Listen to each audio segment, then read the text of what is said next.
Veuillez maintenant accueillir l'homme le plus comique qui soit sur Terre, un génie comique, un auteur de livres d'enfants de très grande profondeur, un individu qui a une très grande compassion, qui fait beaucoup pour rendre le monde meilleur, le grand Jim Carrey.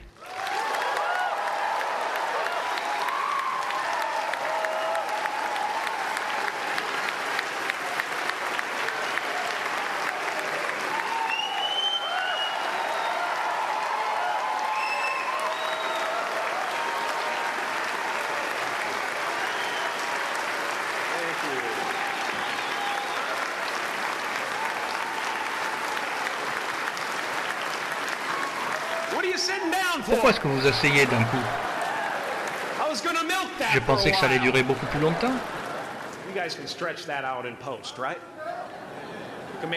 Vous pouvez rendre ça un peu plus long quand même. Merci Bevan, merci à tous. Jay Guru Dev.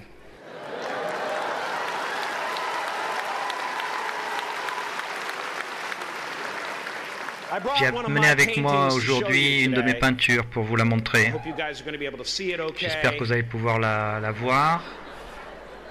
Ce n'est pas une de mes toiles les plus grandes, donc ceux qui veulent peuvent se déplacer devant pour mieux voir. Membres de la faculté, parents, amis, invités, promotion 2014.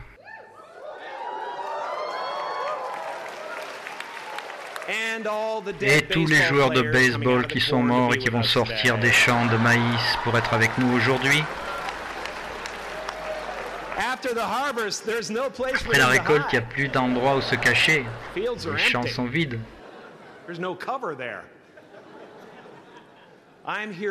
Je suis ici pour planter une graine aujourd'hui qui va inspirer à aller de l'avant dans la vie avec enthousiasme, avec un sens de plénitude. La question c'est, est-ce que cette graine aura la possibilité de prendre racine, ou bien est-ce que je vais avoir un procès de Monsanto qui va m'obliger à utiliser leur graine?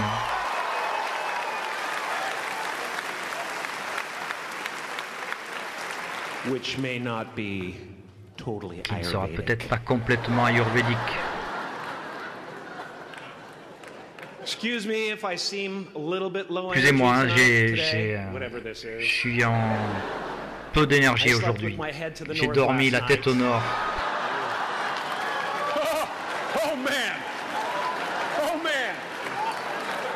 Vous savez ce que c'est, hein, les enfants?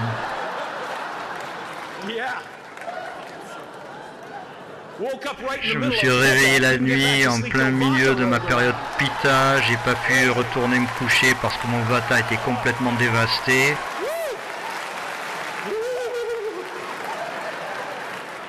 J'ai pas paniqué. J'ai utilisé ce temps pour faire un bon repas et me connecter à Internet. C'est pas que la vie vous arrive, elle arrive pour vous. Comment est-ce que je sais tout ça? Je ne sais pas, mais je le fais comme si. C'est important. C'est ce que je vais faire aujourd'hui. Et quelquefois, je pense que c'est la seule chose importante. Connecter les uns les autres. Souvenir qu'on est tous une partie de quelque chose de beaucoup plus large. Je pensais que Jim Carrey c'était tout ce que j'étais, juste une petite lumière, une ombre qui dansait, un petit rien qui masquait un grand quelque chose. C'est comme si j'allais dans des châteaux forts, habités par des sorcières, que je cherchais à me cacher dans des cavernes, comme un archer qui cherche sa cible dans un miroir et qui aurait été uniquement touché par ses propres flèches, cherchant pour un paradis.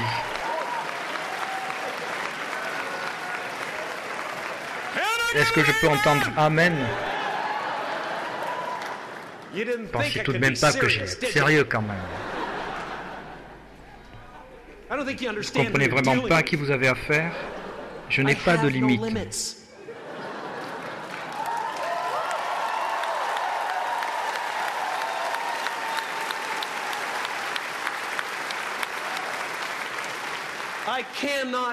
Personne ne peut me contenir. Je suis le conteneur. On ne peut pas contenir le conteneur.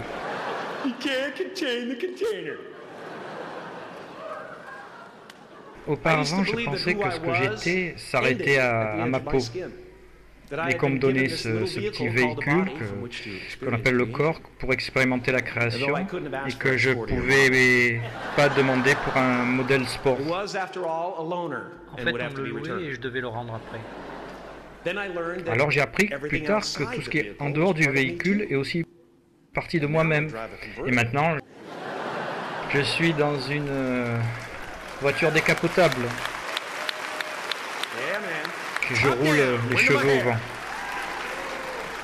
Je suis vraiment très très content, très excité d'être présent avec vous, complètement connecté à ce moment important de votre voyage.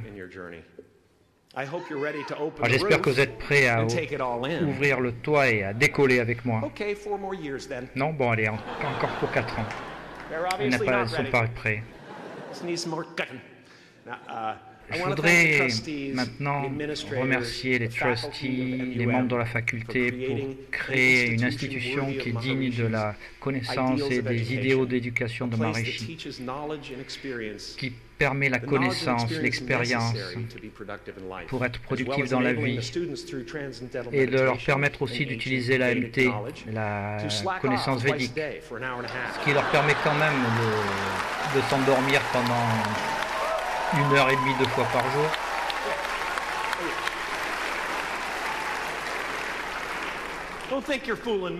Vous n'allez pas m'avoir avec ça. Hein?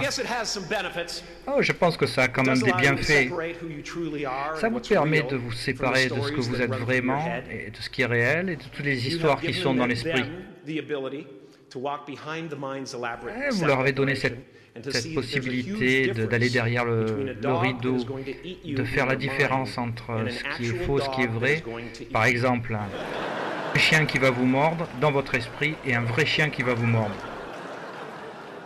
Ça peut paraître pas grand-chose, mais pour les personnes qui ne font pas la différence, ils passent une bonne partie de leur vie dans cette réponse de fight or flight, c'est-à-dire fuir ou bien se battre. Donc je voudrais aussi remercier tous ces parents fantastiques qui sont là. Pour tout ce temps, cet amour, ce soutien, toute l'attention que vous donnez aux enfants. Faites attention à ceux qui n'ont pas reçu d'amour parce qu'ils peuvent se blesser. Quand je regarde ce groupe-là, je me sens vraiment en sécurité. Vraiment. Et je vais vous dire que j'ai même pas fermé à clé la porte de ma chambre. Bien sûr, il y a quelques-uns parmi vous qui vont devenir des escrocs, mais des gens bien quand même, avec une cravate comme à Wall Street. C'est quand même des gens dont on peut être fier, au moins les parents. Donc cette promotion de 2017, moins 3, vous ne m'avez pas laissé finir. Félicitations. Allez, des applaudissements à vous tous.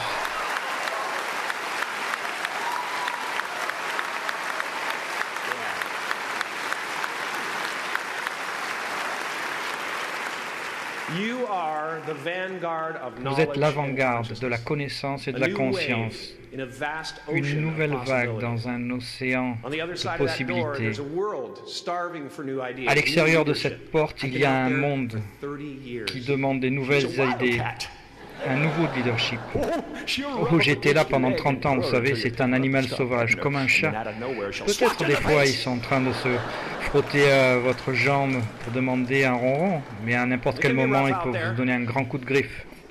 C'est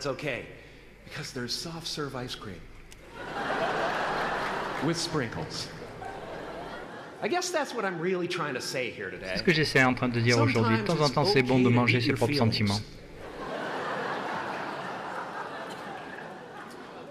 Maintenant, la peur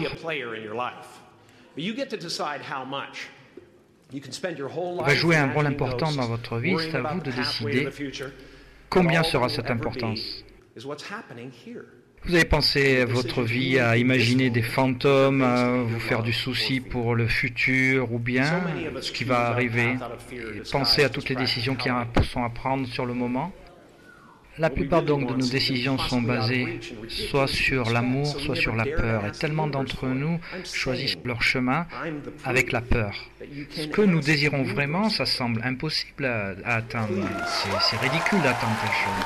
Et ce que je dis, c'est que je suis la preuve même que vous pouvez demander à l'univers tout ce que vous voulez.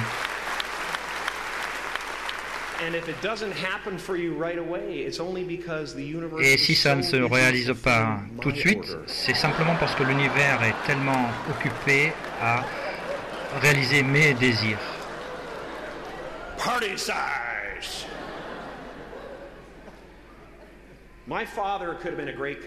Mon père aurait pu être un grand comédien, mais il ne croyait pas en lui. Alors il a fait un choix qui était beaucoup plus conservateur, c'est-à-dire qu'il a trouvé un boulot de comptable. Et j'avais 12 ans à cette époque. Et j'ai eu de très belles leçons de la part de mon père. Comme par exemple, une des leçons de mon père, c'est qu'on peut très bien aller vers l'échec en faisant ce qu'on n'aime pas. Donc autant faire ce qu'on aime et tenter sa chance. C'est pas la seule chose qu'il m'a appris.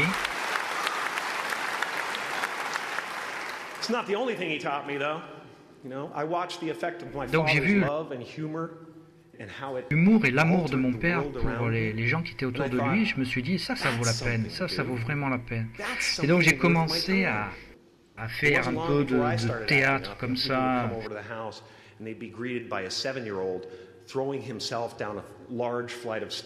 Donc quand les gens venaient à la maison, je commençais à les accueillir tout en haut d'un escalier et je me roulais le long des escaliers en tombant. Et ils commençaient à dire mais qu'est-ce qui se passe? Et je leur disais mais attendez, on va revoir l'action au ralenti. Donc je remontais les escaliers et je retombais mais au ralenti. C'était vraiment une maison très étrange. Hein? It was a very strange household. Et mon père disait aussi que j'étais pas juste une tranche de jambon, j'étais tout le cochon. Il s'est occupé de mon talent comme si c'était sa seconde chance à lui. Quand j'avais 28 et j'étais comédien professionnel, une nuit à Los Angeles, je me suis rendu compte que le but de ma vie, ça avait été toujours de libérer les gens de leurs soucis, tout à fait comme mon père. Et quand j'ai réalisé vraiment ça, j'ai créé une église, l'église de la liberté de tout souci. Et je me suis dédié entièrement à ce ministère. Et quel est le vôtre? Comment est-ce que vous allez servir le monde? Qu'est-ce que le monde recherche dont vous avez vous-même le propre talent? C'est la seule chose que vous avez à chercher. C'est donc la seule chose que vous avez à chercher. Et comme une personne qui a fait ce que vous allez faire maintenant, je peux vous dire que par expérience, l'effet que vous avez sur les autres, c'est votre monnaie la plus importante, votre valeur la plus importante. Parce que finalement, tout ce que vous allez gagner dans cette vie va pourrir et s'en aller. Et la seule chose qui vous restera, c'est ce qui est dans votre cœur. Mon choix de libérer les gens de leurs soucis m'a amené en haut d'une montagne. Regardez-moi. Je vais devenir émotif parce que quand je commence à parler de ça, ça commence à monter. Ça me permet d'avoir des gens qui me présentent le meilleur aspect d'eux-mêmes partout où je vais.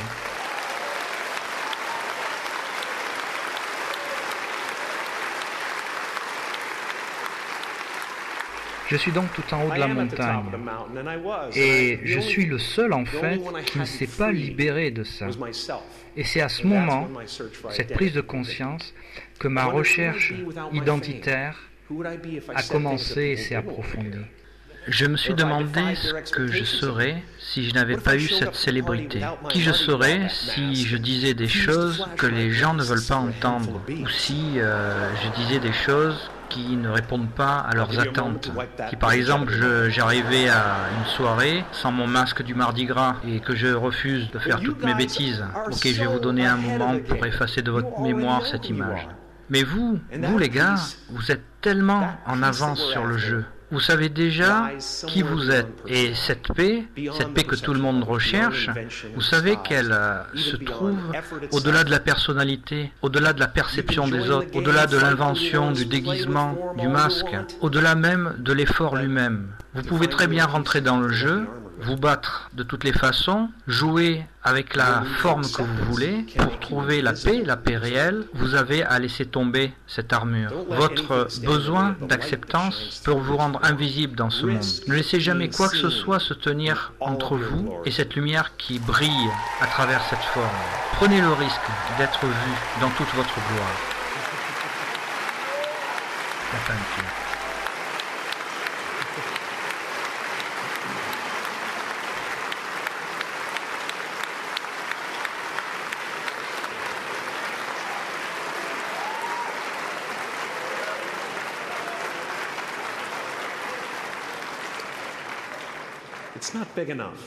Ce n'est pas assez grand.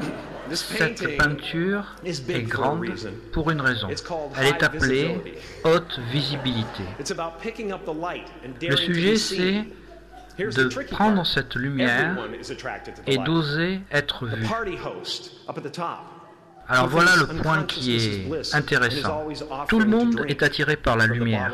Alors la partie qu'on voit tout en haut de la peinture, qui pense être de la non-conscience, c'est de la non-conscience qui pense être béatitude et qui est toujours en train de vous offrir un verre à boire d'une bouteille qui va en fait vous vider à vous, c'est-à-dire la misère. Et donc quand vous êtes allé bien et qu'elle vous souhaite le pire, la dame de carreau qui se trouve en dessous, qui recherche un roi pour construire son château de cartes. Et celui qui est creux, c'est celui qui s'accroche à vos jambes et qui supplie, s'il te plaît, ne me laisse pas seul, abandonné, dehors. Car même ceux qui sont très proches de vous, qui sont les plus proches et qui sont même, qui ont beaucoup d'amour pour vous, les gens que vous aimez le plus au monde, vont trouver peut-être qu'à certains moments, la clarté va être quelque chose à confronter. Il m'a fallu des milliers d'heures pour finir cette peinture. Et quand je l'ai terminée, merci, oui, des milliers d'heures, et je les aurai jamais en retour. Donc j'ai travaillé tellement longtemps là-dessus, des semaines et des semaines et des semaines comme un fou, et seul, dans mon scaphandrier, que quand j'ai terminé, un de mes amis m'a dit « ça serait cool de faire une peinture en lumière noire ». Alors, j'ai tout recommencé.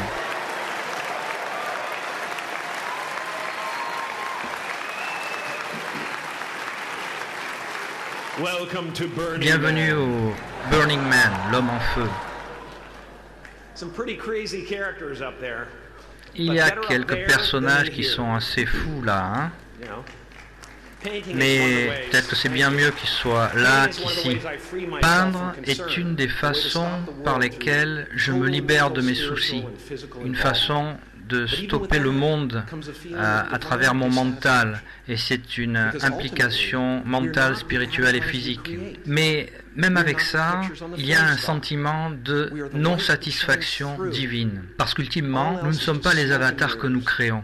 Nous ne sommes pas les images sur la pellicule du film. Nous sommes la lumière qui illumine tout ça. Tout le reste n'est rien d'autre que de la fumée et des miroirs. C'est distrayant, mais ce n'est pas vraiment plénifiant. Je me suis souvent dit que je souhaitais aux gens de pouvoir réaliser tous leurs rêves de richesse, de gloire, de façon à ce qu'ils voient à quel point ce n'est pas ce qu'ils cherchent et c'est pas ce qui va les rendre dans un sens de plénitude totale. Comme beaucoup d'entre vous, j'étais concerné par le fait d'aller dans le monde et de faire quelque chose qui soit plus grand que moi-même, jusqu'à ce que quelqu'un qui est plus intelligent que moi me fasse réaliser qu'il n'y a pas quelque chose de plus grand que moi-même, mon soi. Mon âme n'est pas contenue dans les limites de mon corps, c'est mon corps qui est contenu Dans l'illimité de mon âme, un seul chant unifié, fait de rien, qui danse pour aucune raison particulière, sauf peut-être celle de se faire plaisir et s'amuser elle-même. Quand ce changement vous arrive, quand ce shift, ce clivage se réveille en vous, alors vous ne ressentirez plus le monde de la façon dont vous le sentiez auparavant. Il se sera senti à travers vous, il vous prendra dans les bras. Maintenant, je suis toujours au tout début. C'est comme si j'avais un bouton de remise à zéro qui s'appelle la présence et que je peux appuyer sur ce bouton constamment. Quand ce bouton commence à fonctionner dans votre vie, il n'y a aucune histoire créée par l'esprit qui peut être aussi plénifiante. L'imagination est toujours en train de concocter des scénarios qui sont à la fois bons, mauvais, et c'est l'ego qui essaye de vous enfermer dans quelque chose de très complexe dans l'esprit. Nos yeux ne sont pas uniquement là pour voir, mais ils sont aussi comme des projecteurs qui envoient une deuxième histoire sur l'image qui se présente en face de nous à tout moment. C'est la peur qui écrit le script et le titre en est « J'en aurai jamais assez ». Vous regardez une personne comme moi en ce moment et vous dites « Comment est-ce qu'un jour je peux espérer atteindre ces hauteurs, Jim ? Comment est-ce que je peux un jour créer une peinture qui soit aussi énorme pour ma propre maison. Comment est-ce que tu peux t'envoler si haut sans un appareil respiratoire? Ceci, c'est la voix de votre ego. Et si vous l'écoutez, il y aura toujours quelqu'un qui va faire mieux que vous. Et quel que soit ce que vous allez gagner, l'ego ne vous laissera pas en paix. Il vous dira que vous ne pouvez pas vous arrêter tant que vous n'avez pas laissé une marque indélébile sur cette terre, tant que vous n'avez pas atteint l'immortalité. L'ego, c'est quelque chose qui est très truqueur, tente avec la promesse de quelque chose qu'en fait on possède déjà.